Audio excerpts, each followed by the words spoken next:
เจ้าพารักมาสู่ใจที่เคยอ้างว้างมานานอยากขอบคุณเหลือเกินที่ทำให้ตัวฉันได้เจอรักที่รอคอย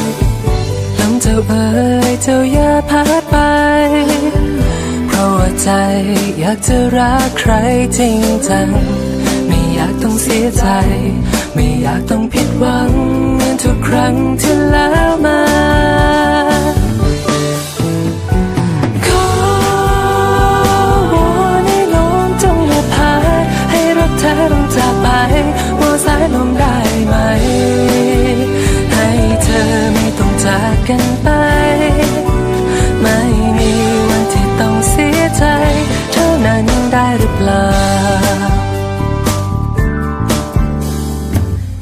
ลมเจ้าเอ๋ยโปรดฟังฉันที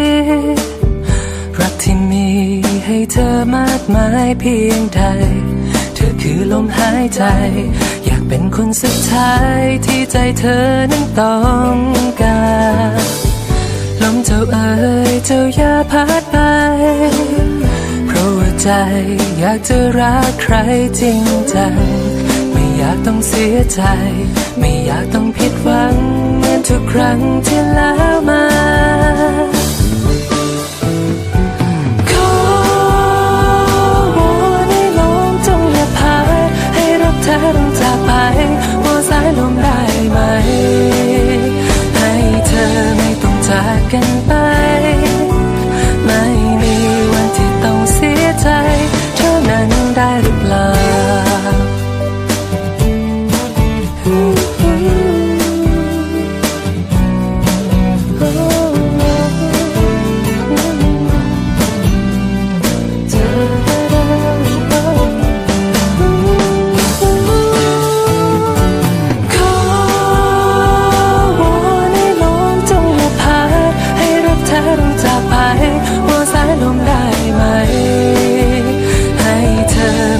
จากกันไป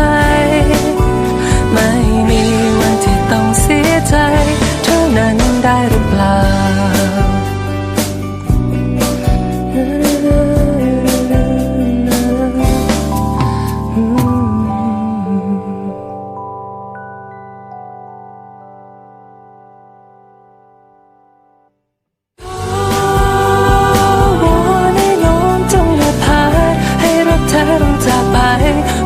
ลมได้ไหม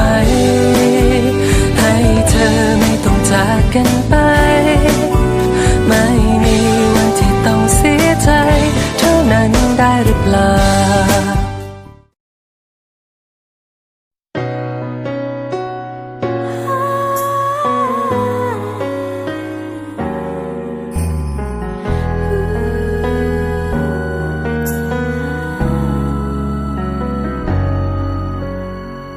คำเดียวที่ฉันนั้นยอมหมดใจคือคำว่ารักคำเดียว